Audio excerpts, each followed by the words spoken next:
자, 어디까지 왔는지 한번 설명을 하도록 하겠습니다. 여러분, 하이델베르 교리 문답은 처음에 이렇게 질문을 시작합니다. 사나 죽으나 우리의 유일한 위로는 무엇입니까? 우리가 누구의 것? 예수 그리스도의 것이라는 것입니다. 자, 그러면 우리가 이 예수 그리스도의 것으로서 위로를 받기 위해서 세 가지를 알아야 된다, 이렇게 시작을 합니다. 혹시 기억나십니까? 첫 번째 뭘 알아야 되냐면 우리의 비참함을 알아야 한다고 합니다. 뭐요? 우리의 비참함. 그러니까 하나님께 떨어져서 우리가 죄된 상태에서 얼마나 비참한가를 알아야 된다. 그것을 아는 자리에서 복음이 들어가기 시작하니까. 자, 두 번째 뭘 알아야 되냐면, 그럼 이러한 비참함에서 우리가, 그렇죠, 어떻게 구원받을 수 있는가, 그걸 알아야 된다. 지금 우리가 요기하고 있습니다. 그 다음에 마지막으로는 이렇게 구원해 주신 하나님께 어떻게 감사해야 되는. 많이 기억해 주셔서 감사하네요. 자, 첫 번째 뭘 알아야 된다고요? 우리의 비참함을 알아야 된다. 그 다음에 두 번째, 어떻게 이 비참함에서 구원받는가. 세 번째, 이렇게 구원해 주신 하나님께 어떻게 감사하는가. 이 세 가지를 알아야 된다고 하는 것이 전체적인 이 하이델베르 교리 문답의 틀입니다.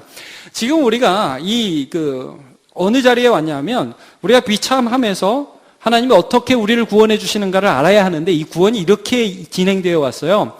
자, 하나님은 우리가 할 수 없기 때문에 누구를 보내셨다?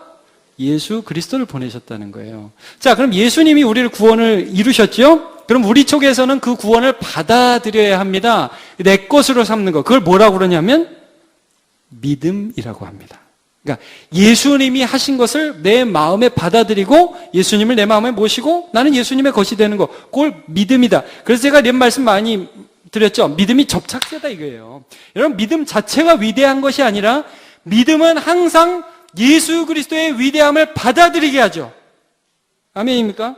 예. 그래서 이 믿음으로 예수 그리스도께 더 붙여버리는 겁니다. 그럼 이제 우리가 어느 자리에 와 있냐면 이거예요. 이 믿음이라는 것은 도대체 어떻게 우리에게 생기느냐? 두 가지가 있다고 그랬어요. 첫 번째는 뭐냐면 확실한 지식입니다. 지식. 우리가 뭘 믿는지를 알아야 된다요. 그래가지고 죄송합니다. 이게 좀 손가락이 이상해요. 자, 우리가 확실한 지식을 알기 위해서 처음에 살펴본 게 뭐예요? 우리가 믿는 바가 뭐다 하는 것들을 정리하기 위해서 우리가 뭘 살펴봤죠? 사도신경을 살펴봤습니다. 그래서 전능하사 천지를 만드신 하나님 아버지를 내가 믿사오며 교회 아들 우리 주 예수 그리스도를 믿사오며 쭉 나와서 성삼위일체 하나님을 살펴보았죠. 그래서 우리가 믿는 내용이 무엇인가를 정확하게 짚어봤습니다. 생각나십니까? 네, 난다고 해주십시오. 네. 자, 그 다음에 이 확실한 지식과 더불어서 이 믿음은 우리에게 어떻게 생기냐 하면 두 번째 무슨 요소로 구성되어 있느냐 하면 첫 번째는 확실한 지식, 두 번째는 굳은 신뢰라고 그랬어요. 신뢰. 그럼 이 굳은 신뢰는 하나님이 어떻게 우리에게서 일으키시느냐 하면 두 가지예요. 말씀과 성례. 이걸 통해서 우리에게 믿음을 일으키십니다. 자, 정리되십니까? 네. 자, 믿음은 무엇과 무엇으로 되어 있습니까? 첫 번째, 확실한 지식. 자, 지식에서 우리가 뭘 살펴봤어요? 사도신경 살펴봤죠. 그 다음에 굳은 신뢰. 굳은 신뢰는 어떻게 생긴다고요? 무엇과 무엇으로? 말씀과 성례로. 그것이 오늘 부분이에요. 자, 66문에 어떻게 나옵니까?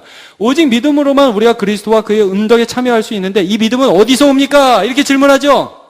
자, 굳은 신뢰를 가리키는 거예요. 굳은 신뢰는 어디서 옵니까? 답은 뭐예요? 성령에게서 오는데 그분은 무엇과 무엇을 사용하신다? 거룩한 복음의 강설. 요게 이제 말씀이에요. 거룩한 복음의 강설. 복음이 선포되는 이 말씀 사역을 통해서라는 말이죠. 우리의 마음에 믿음을 일으키시며 그 다음에 두 번째 뭐예요? 성례의 시행으로 믿음을 굳세게 하십니다. 자, 두 가지 거기다 밑줄 추세요. 첫 번째는 뭐예요? 거룩한 복음의 강설. 밑줄 치고 그 밑에다가 말씀 이렇게 적으시면 되고요. 그 다음에는 성례의 시행. 이제 앞으로는 이제 성례를 먼저 보고 그 다음에 거룩한 복음의 강설에 대해서 말씀에 대해서 살펴볼 텐데요. 이 두 가지를 통해서 하나님이 하시는 일이 있어요. 자, 근데 성례는 뭐가 있냐면 이제 다음 주에 살펴볼 것인데 68문을 한번 보죠. 신약이 제정하신 성례는 무엇입니까? 뭐죠? 거룩한 세례와 성찬. 성례는 이 두 가지로 구분이 됩니다. 성찬과 세례로 구분이 됩니다. 여러분 아시죠? 세례가 뭔지? 예수 믿는 사람들에게 물로 씻어 복음의 능력이 그에게 임하였음을 선포하는 것, 그 다음에 인정하는 것, 그 다음에 예수님의 죽으심을 기억하는 떡과 포도주를 우리가 먹고 마시는 것. 여기 성찬이죠. 세례와 성찬. 이 두 가지를 합쳐서 성례라고 합니다. 자, 복음 선포와 이러한 성례를 통하여 우리의 믿음을 성령께서 일으키신다 하는 것을 우리가 지금 살펴보고 있습니다. 근데 이제 그 다음 주에 물론 이 성례에 대해서는 더 살펴보겠지만, 하나님께서 이것들을 사용하신다는 것, 하나님의 방법에 대해서, 오늘은 이제 이 하나님의 방법에 대해서 우리가 귀하게 여겨야 한다 하는 것들을 좀 같이 말씀을 나누도록 하겠습니다. 여러분, 이 교리문답이 나온 배경에 또 뭐가 있냐면요, 천주교가 있는 겁니다. 왜냐하면 천주교에서는 성례를 7가지로 봅니다. 여러분 혹시 들어보셨습니까? 제가 조사해서 여러분께 좀 읽어드리겠습니다. 첫 번째, 뭐가 성례라면 영세. 세례, 우리가 말하는 세례를 거기서 영세라고 그래요. 그 다음에 성체, 성사. 이거 우리가 말하는 성찬입니다. 자, 그 다음에 견진, 성사.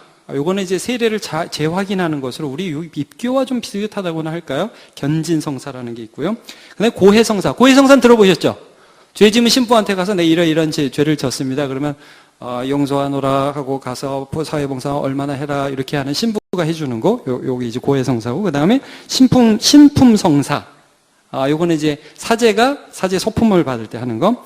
그 다음에 결혼성사도 성례라고 봐요. 그 다음에 종류성사라고 그래가지고 임종예배도 거룩한 예식이라고 봅니다. 자,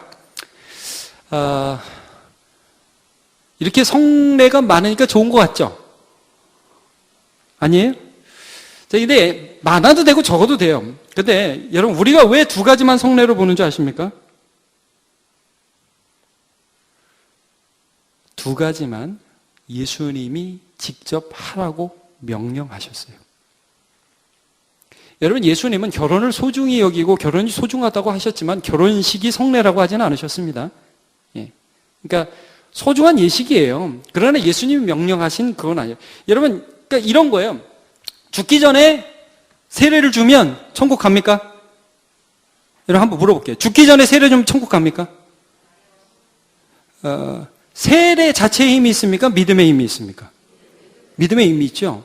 자, 근데 지금 많은 이제 천주교 교리 자체가 그런데 세례를 받으면 천국 간다고 얘기해요. 굉장히 좀 무서운 부분이 있습니다.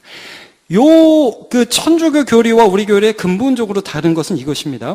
그 잘 보면요, 신부의 중요성이 굉장히 강조됩니다. 아시겠죠? 고해성사. 여러분, 고해성사하면 기분이 좋을까요, 나쁠까요? 제가 늘 말씀드리죠.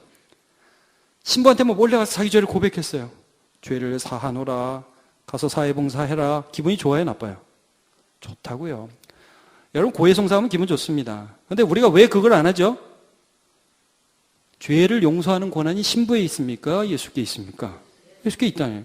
그거 왜 거기를 통해? 왜 그래야 돼요? 그럴 필요가 없잖아요. 그거 안 합니다. 세례 주면 천국 가고 세례 안 주면 천국 안 가요? 제가 조금 이따 그 설명 좀 해 나가겠지만 그런 권위가 사람에게 있지 않아요. 그것은 하나님께 속한 거고 예수께 속한 권세입니다. 그리고 예수님은 우리에게 믿음의 표로서, 또 여기 지금 나온 것처럼 믿음의 표와 인으로서 복음의 그 말씀의 은혜를 우리가 받는다는 표로서 세례와 성찬만을 우리에게 명령하시지 다른 걸 명령하시지 않으셨다는 거예요. 자, 말씀 한번 보도록 할게요. 마태복음 28장 19절 시작. 그러므로 너희는 가서 모든 민족을 제자로 삼아 아버지와 아들과 성령의 이름으로 뭘 베풀고? 세례를 베풀고. 이게 주님의 명령이라는 거예요. 이게 여러분, 무슨 식을 다 안 해도 세례식은 해야 되는 거예요. 이건 반드시 해야 되는 거예요. 그 다음 구절, 고린도가 아니요. 누가복음 22장, 시작.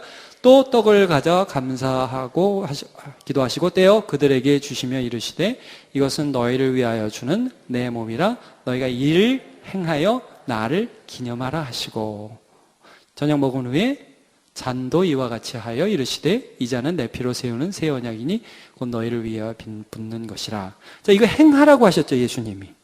예, 성찬은 반드시 행해야 돼요. 자, 근데 이 의미가 뭐냐는 거예요. 의미가, 자꾸 이제 이 천주교나 이런 데서 의미를 희석시켜서 마치 사제가 권위가 있는 것처럼 한단 말이에요. 아니라는 거예요. 여러분, 목사가 죄사하는 권세 없습니다. 분명히 할게요. 목사가 세례 준다고 그것 때문에 무슨 천국 가고 그런 거 절대 아닙니다. 예. 이 모든 것은 어떤 편향. 자, 여러분 66문 보세요. 성례가 무엇입니까? 성례는 복음 약속이 눈에 보이는 뭐예요? 거룩한 표 그리고 인. 예. 자, 마음으로부터 믿음을 일으키신 것을 내가 표로 갖고 싶은 거예요. 그게 성례예요. 그래서 여러분 세례는 몇 번 합니까? 한 번. 세례는 한 번 하는 거예요. 성찬은 계속해서 그것을 하면서 표와 인으로서 나의 마음에 계속해서 그것을 고백하는 하나님이 복음을 나에게 유익이 되게 주셨다는 표를 내가 가지는 거예요. 그게 세례와 성찬이에요. 자, 성례가 시행될 때 같이 읽어볼까요? 성례가 시행될 때 그 다음부터 하나님께서는 시작. 하나님께서는 복음 약속을 우리에게 훨씬 더 충만하게 선언하고 확증하십니다. 이 약속은 그리스도께서 십자가 위에서 이루신 단번의 제사 때문에 하나님께서 우리에게 죄사함과 영원한 생명을 은혜로 주신다는 것입니다. 그러므로 여러분, 성례를 하고 나면 목사가 빛날까요? 예수가 빛날까요? 예수께서 빛나는 거예요. 세례를 받고 성찬을 하게 되면 와, 예수께서 십자가에 돌아가셔서 나에게 값없이 이 은혜를 주셨구나 하는 것들이 은혜로서 우리의 마음에 확 와닿는 거예요. 하나님 그걸 사용하신다는 거예요. 말씀을 들을 때 여러분, 제가 설교할 때 누구를 선포해야 될까요? 예수를 선포해야 돼요, 여러분. 제가 설교할 때 여러분에게 인생 철학을 얘기하고 처세술을 얘기하면 제가 그런 식으로 가면 잘라야 됩니다, 여러분. 그러면 안 돼요. 목사는 복음을 선포해야 돼. 목사는 예수를 선포해야 돼. 네. 예수를 선포하니까 애가 자다가 일어나잖아요, 지금. 네. 얼마나 예수 때 일어나도 그 앞에는 자도 돼. 예수 때 일어나야 돼. 자, 여러분.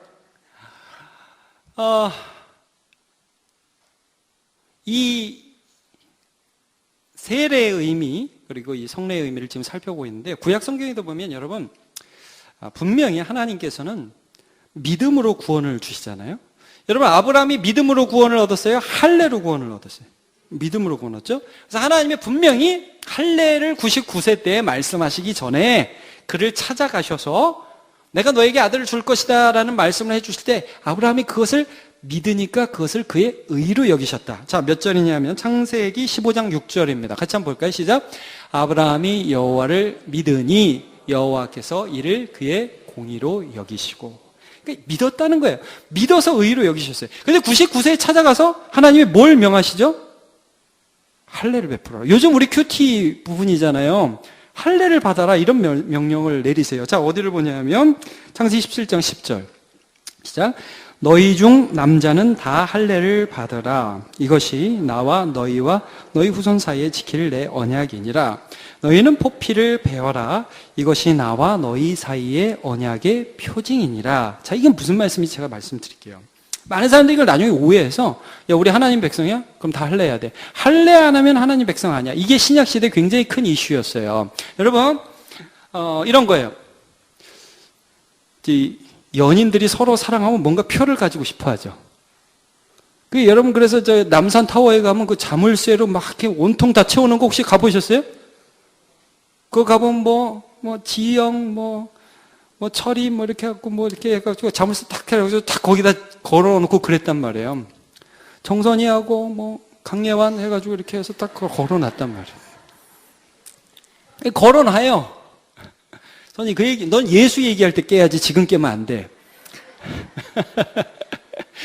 여러분, 거기다 이렇게 딱 걸어놓죠. 왜냐? 사랑하면 막 표시하고 싶죠. 그리고 그것들을 공포하고 싶죠. 자, 하나님을 우리가 믿어요. 하나님이 너와 나 사이에 언약을 맺자 이거예요. 근데 그걸 맺기 싫어해요. 그럼 좀 이상한 거 아니에요? 그렇죠? 이러면 이런 거예요. 내가 하나님을 믿어요. 내가 하나님을 신뢰해요. 그럼 그걸 나타내야죠. 믿기는 믿는데 쑥스럽습니다. 여러분, 연인이 이렇게 가다가 둘이 가는데, 너네 사겨? 그럼 남자애가 분명히 내 애인인데, 아니야, 우리 안 사겨. 그럼 옆에 애인이 굉장히 실망스러워. 난 네 여자친구 아니야? 내가 부끄러워? 이럴 거 아니에요. 안 그래요?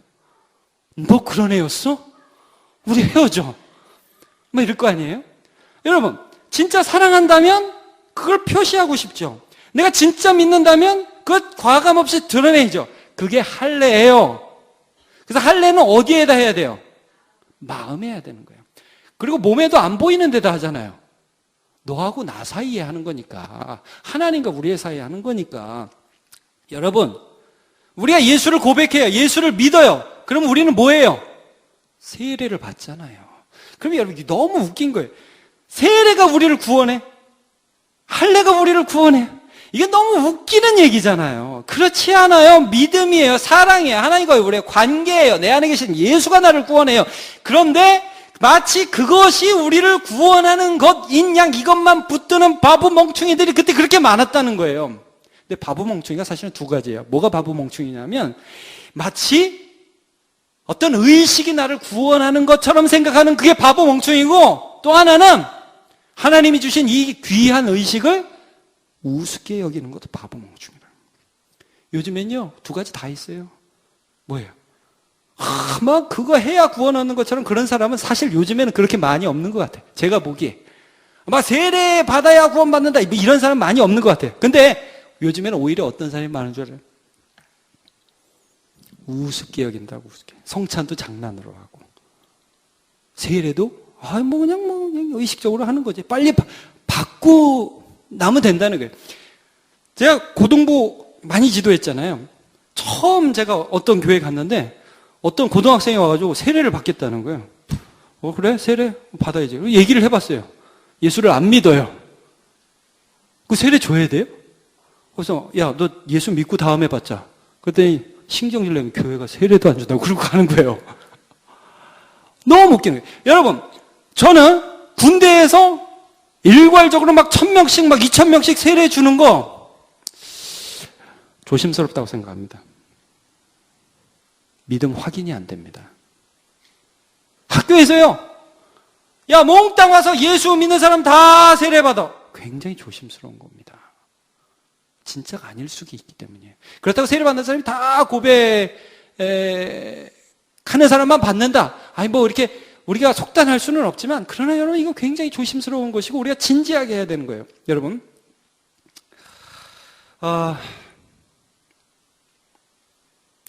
하나님은 우리가 하나님에게 주신 모든 도구들을 귀하게 여기를 원하십니다. 이런 거예요. 여러분, 예배를 귀하게 여기시기 축복합니다. 세례와 성찬을 귀하게 여기시기를 바랍니다. 제가 오후 예배 조는 거는 좀 이해합니다.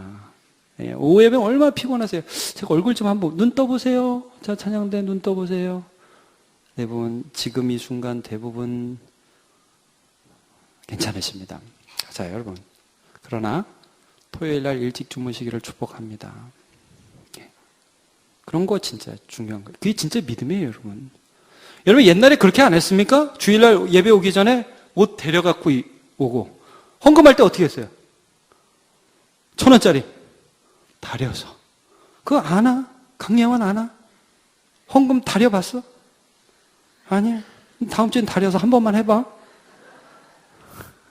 여러분, 이게 뭐 진짜가 진짜 뭐 그래야 하나님 받으신다가 아니라, 내가 하나님께 나아가는 걸 너무 이 도구를 예배하면 안 돼요. 여러분, 예배를 예배하면 안 되고, 세례를 예배하면 안 되고, 성직자를 예배하면 안 돼요.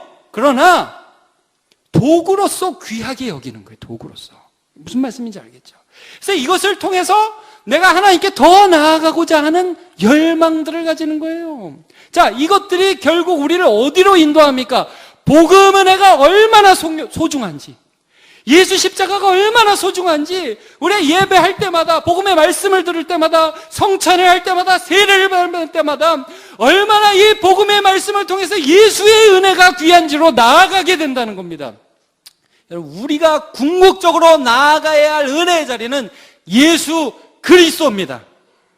그리고 그 그리스도의 자리에 나아가기까지 하나님이 우리에게 주신 귀한 도구가 있는데, 그게 말씀의 강설, 복음의 강설과 성례, 성찬과 세례를 통해서 그렇게 하신다는 거예요. 이 도구를 귀하게 여기셔서 여러분 궁극적으로 예수의 은혜 앞에 날마다 나아가는, 주님이 나를 얼마나 사랑해, 얼마나 은혜로 이것을 주셨는지가 나의 삶 전체로 그냥 쑥쑥 들어오는 그런 은혜를 받는 저와 여러분 되시길 축복합니다. 우리 같이 찬양하겠습니다. 좀만 빨리 할게요. 나를 열어 주를 보게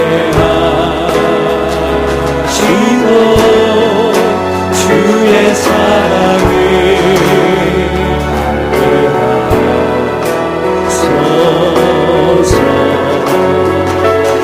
매일 나의 삶에 우리 주님의 뜻이 이루어지도록, 나의 삶에 주님이 이루어지도록 새롭게 하소서. 주의 사랑으로, 주 사랑 나를 붙드시고, 주 사랑 나를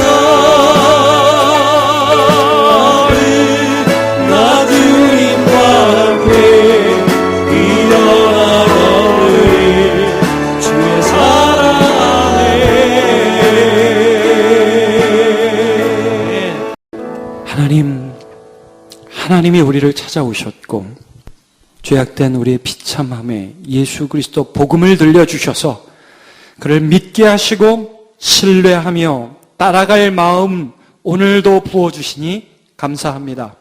하나님, 우리가 예배를 드리건 세례를 받건 성찬에 참여하건 기도를 하건 어떠한 부분에 있든지 이 모든 것을 통하여 믿음의 주여 온전케 하신 예수를 바라보게 하여 주옵소서. 날마다 십자가 앞에 나가서 그의 은혜를 받게 하시고 값없이 주시는 하나님의 은혜에 감격하게 하시고 나의 부족함과 연약함을 하나님께서 뛰어넘어 예수의 은혜를 부어주시는 것을 날마다 경험케 하여 주옵소서. 하나님이 우리에게 주신 수많은 은혜의 도구들이 있습니다. 예배와 기도와 말씀, 세례, 성찬, 이 모든 것들을 통해 은혜 베풀어 주시기를 원하시는데 하나님이 도구들을 귀하게 여겨 하나님의 은혜를 값없이 받지 않도록, 에서와 같이 망령된 자가 되지 않도록, 수많은 고린도 교인들이 성찬 때에 먼저 와서 먹고 취하고 나중에 오는 자는 먹지 못하는 그런 어리석음과 같이 망령되이 행치 않으며 주의 복음의 도구들을 귀하게 여기는 우리 될 수 있도록 은혜 내려 주옵소서. 이번 한 주간도 믿음으로 살아갑니다. 특세가 있습니다. 하나님 아버지 체력적으로 지켜주시고 기도할 때 주님께서 응답하여 주시고 하늘문을 열어 주시옵소서.